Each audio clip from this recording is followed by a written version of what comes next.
Chapitre 33. Retour d'Agamemnon et premier crime d'Oreste. Agamemnon, le roi des rois, avait tout lieu d'être satisfait à la fin de la guerre de Troie.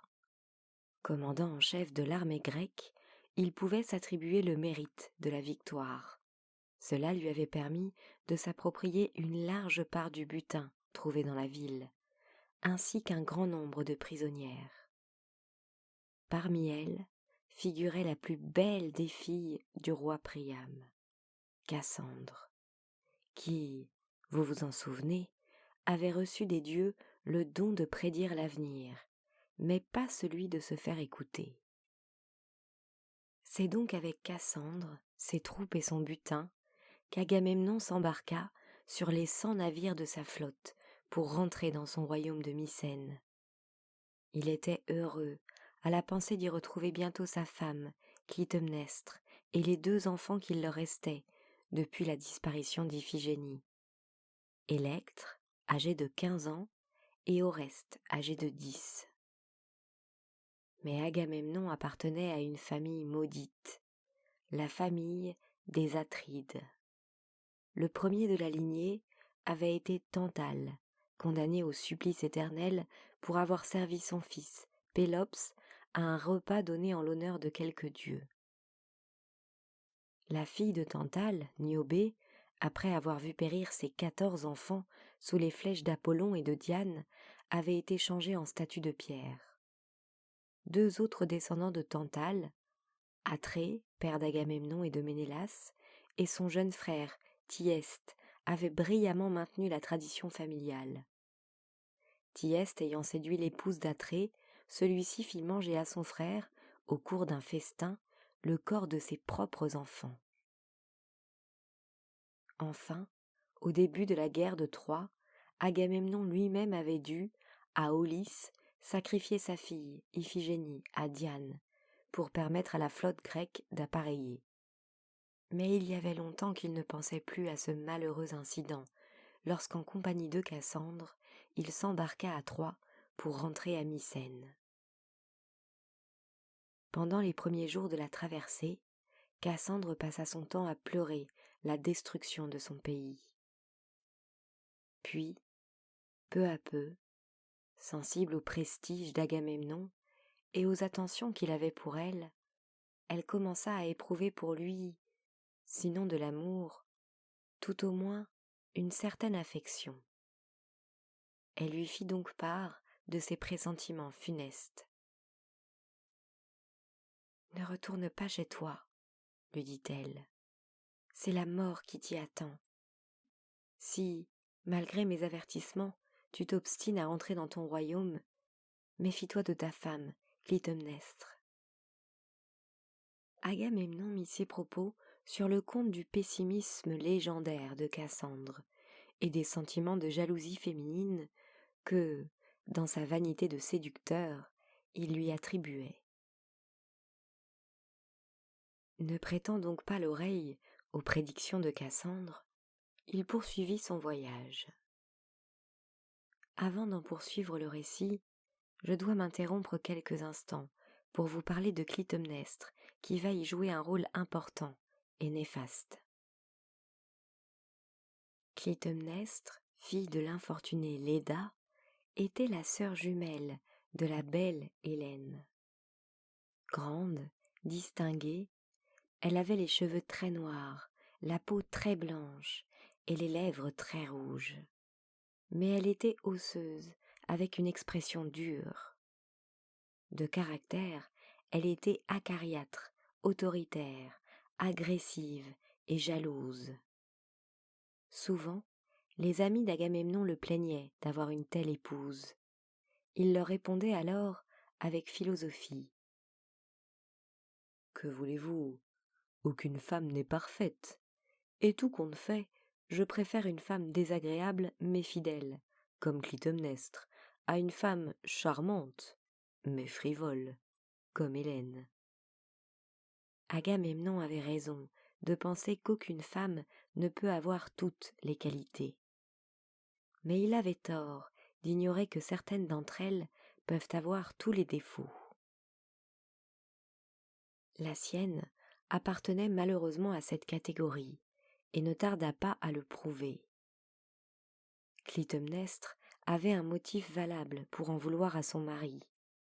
Elle ne lui avait jamais pardonné d'avoir fait venir leur fille Iphigénie à Aulis sous un faux prétexte et de l'avoir sacrifiée.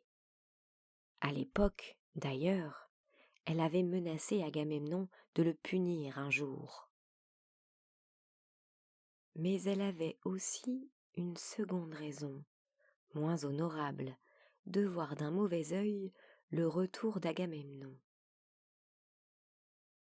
Peu de temps après le départ de son mari pour la guerre de Troie, elle avait pris un amant, en la personne du propre cousin germain d'Agamemnon, un certain Égiste. Pour dissimuler sa liaison, elle avait nommé Égiste Premier ministre et lui avait attribué un appartement dans le palais. Ainsi, elle pouvait le voir tant qu'elle le voulait, sans éveiller les soupçons. C'est donc sans plaisir, vous vous en doutez, que Clytemnestre et Égiste apprirent que la guerre de Troie était terminée et qu'Agamemnon était sur le chemin du retour. Ils résolurent de se débarrasser de lui à la première occasion. Lorsque, après une traversée assez facile, Agamemnon arriva dans son royaume, Clytemnestre lui fit d'abord bonne figure et l'accueillit à la porte du palais avec une joie hypocrite. Mais l'irritation jalouse qu'elle ressentit en voyant qu'Agamemnon était accompagné de Cassandre ne fit que renforcer les noirs desseins de Clytemnestre. Conformément à un plan qu'elle avait arrêté avec Égiste, elle proposa à Agamemnon et à Cassandre d'aller prendre un rafraîchissement. Par politesse, Cassandre accepte. Agamemnon, pour sa part, déclare qu'il préfère prendre d'abord un bon bain chaud. Après avoir tendu à Cassandre une coupe de vin empoisonné et l'avoir laissée seule dans un petit salon, Clytemnestre accompagne son mari dans la salle de bain. Il n'était pas dans la baignoire depuis plus de 3 minutes qu'un cri d'agonie poussé par Cassandre parvint à ses oreilles. « Que se passe-t-il » demande-t-il avec inquiétude. « Je vais aller voir. »« Sèche-toi d'abord, » lui conseille Clytemnestre, « si tu ne veux pas attraper du mal. » Et elle l'aide à enfiler une sorte de peignoir de bain sans manches, semblable à une camisole, qui prive momentanément Agamemnon de l'usage de ses bras. Elle en profite pour se saisir d'une hache qu'elle avait préalablement dissimulée dans un placard à linge, et frappe sauvagement son mari sans défense. Presque aussitôt, Égiste, qui était caché dans une pièce voisine, entre dans la salle de bain et aide Clytemnestre à achever Agamemnon. Attirés par ses cris, ses 2 enfants, Électre et Oreste, courent à la salle de bain. Ils y découvrent leur père, mort, leur mère et son amant exultants et couverts de sang. Épouvanté, Électre entraîne son frère. À juste titre, elle craint qu'Égiste ne cherche à supprimer Oreste pour se mettre à l'abri d'une éventuelle vengeance.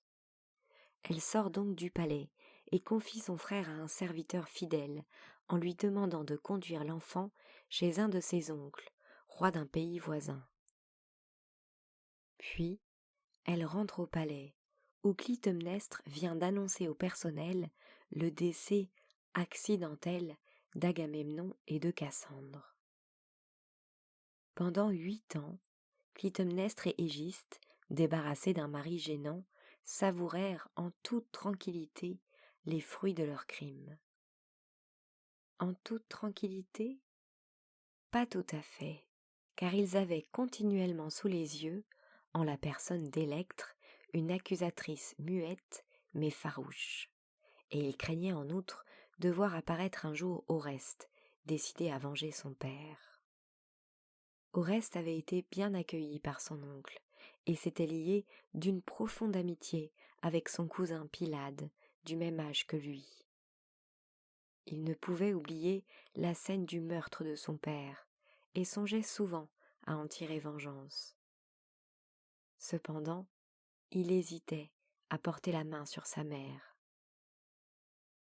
Lorsqu'il eut 18 ans, il alla consulter l'oracle de Delphes pour savoir ce qu'il devait faire. La réponse de l'oracle, pour une fois, fut sans ambiguïté. « Tue ces deux-là qui ont tué. Rachète la mort par la mort et le sang par le sang. » Accompagné de Pylade, Oreste se met en route pour Mycène. Ils arrivent au palais de Clytemnestre à la nuit tombante. Oreste va se placer sous la fenêtre de sa sœur Électre. Il l'appelle et se fait reconnaître d'elle. Il lui dit ce qu'elle doit faire. « Va trouver notre mère et dis-lui que 2 voyageurs sont à la porte du palais, chargés de lui annoncer la mort de son fils, Oreste. » Clytemnestre accueille la nouvelle de la mort de son fils avec des sentiments mélangés de soulagement et de chagrin maternel.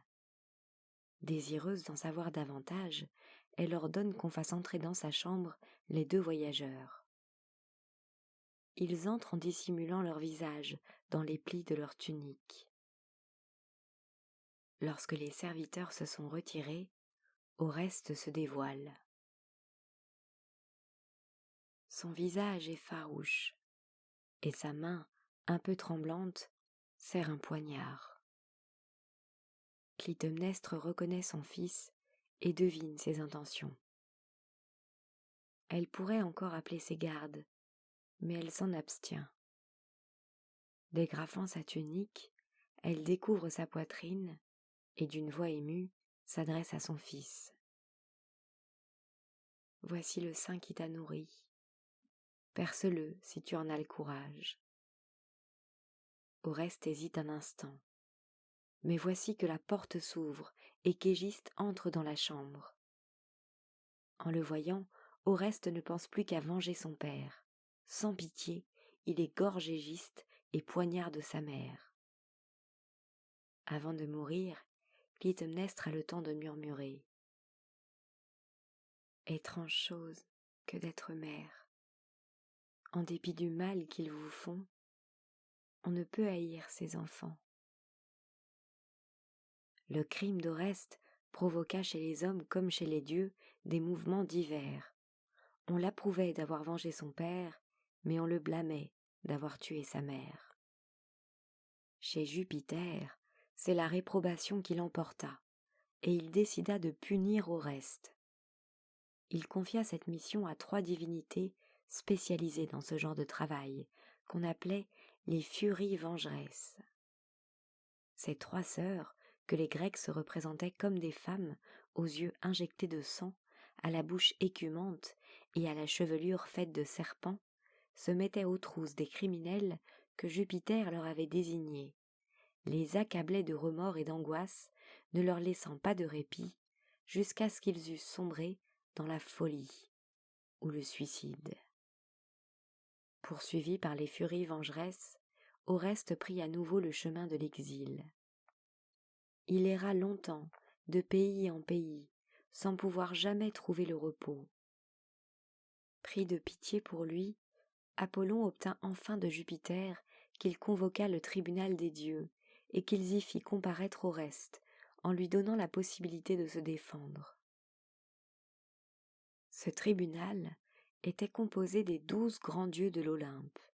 On l'appelait l'Aréopage, du nom de la colline d'Athènes sur laquelle ils se réunissaient.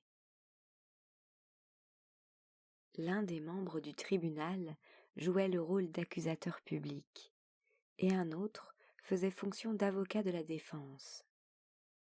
Après le réquisitoire et la plaidoirie, le tribunal passait au vote. Chacun de ses membres, y compris le procureur et l'avocat, exprimait à tour de rôle son point de vue et déposait dans une urne soit une boule noire, s'il était partisan de la condamnation, soit une boule blanche, s'il était partisan de l'acquittement. On comptait les boules et la décision était prise à la majorité simple. Pour le procès d'Oreste, Pluton fut désigné comme accusateur et Apollon comme avocat. Le réquisitoire fut bref. Il ne faudrait pas, par un jugement indulgent, bannir toute crainte de la cité, car quel mortel reste juste s'il ne redoute rien? Quels que puissent être ses motifs, un homme n'a pas le droit d'assassiner sa mère. Celui qui commet un tel crime est capable d'en commettre beaucoup d'autres. Il ne s'amendera jamais. Pour le mettre hors d'état de nuire, il faut le condamner à la peine capitale. Quant au sort qui lui sera réservé après sa mort, ce n'est pas à nous d'en décider. Cette question relève de la compétence des 3 juges des enfers, Minos, Éaque et Rhadamante. Apollon plaida les circonstances atténuantes. Il souligna l'horreur du crime dont s'était rendu coupable Clytemnestre. Il rappela qu'Oreste avait été poussé à la vengeance par l'oracle de Delphes. Il utilisa même certains arguments spécieux. « Il est moins grave, assura-t-il, d'assassiner une mère comme l'a fait Oreste qu'un père, comme l'avait fait Clytemnestre. Car c'est le père qui joue le rôle essentiel dans la procréation. C'est de lui que vient le germe de l'enfant, la mère se contentant d'héberger le fœtus pendant quelques mois. D'ailleurs, il est avéré qu'aucun enfant ne peut naître sans père, alors qu'au contraire, l'exemple de Minerve, né directement du cerveau de Jupiter, montre qu'on peut parfaitement se passer de mère. » Lorsqu'Apollon eut terminé sa plaidoirie, on passa aux explications de vote et au dépôt des boules. La coutume voulait que les 4 dieux les plus anciens, ceux de la première génération, votassent en premier. Ils déposèrent tous les 4 une boule noire. Jupiter et Junon, parce qu'ils détestaient toute forme de parricide. Pluton, parce qu'il avait été convaincu par son propre réquisitoire. Et Neptune, parce qu'il avait l'habitude, depuis la guerre contre les géants, de soutenir ses frères dans les circonstances graves. Apollon, qui se prononçait ensuite, déposa naturellement une boule blanche. Sa sœur Diane, qui le suivait en tout, en fit autant. Vulcain vota aussi l'acquittement, tout en essayant de justifier son vote par des arguments honorables. Il avait des motifs personnels et secrets d'indulgence à l'égard d'Oreste. Ayant été bien souvent trompé par son épouse Vénus, il n'avait aucune pitié pour les femmes infidèles. Cérès déposa elle aussi une boule blanche. Elle n'avait rien compris au procès, mais elle trouvait qu'Oreste avait une bonne tête. On en était alors à 4 voix partout, et c'était au tour de Mars de voter. Il n'aimait pas les longs discours. « La mort », dit-il simplement en déposant sa boule noire. À la surprise générale, Vénus vota elle aussi la mort. Ce n'est pas qu'elle fût sanguinaire par principe, mais elle songeait que, si l'on autorisait les fils à tuer leur mère chaque fois qu'elle commettait un adultère, la terre serait vite dépeuplée. Mercure, au contraire, déposa une boule blanche. Déjà dieu des voleurs, il ambitionnait sans doute de devenir aussi celui des assassins. Il y avait maintenant dans l'urne 6 boules noires et 5 boules blanches, et seule Minerve n'avait pas encore voté. Seule aussi de tous les dieux, elle essayait depuis le début du procès de ne pas se laisser influencer par ses passions, ses intérêts ou ses préjugés. Elle ne recherchait que la justice. Elle prit enfin la parole. « Oreste, dit-elle, a commis un crime affreux, mais, poursuivi par le remords, il a déjà expié. Pour lui donner une chance de se racheter par une vie honorable, je dépose dans l'urne une boule blanche. Dès lors, puisqu'il n'y a pas de majorité pour le condamner, Oreste doit être acquitté. » Depuis ce jour, dans tous les tribunaux de Grèce, il fut établi comme un principe fondamental que l'égalité des suffrages profiterait toujours à l'accusé.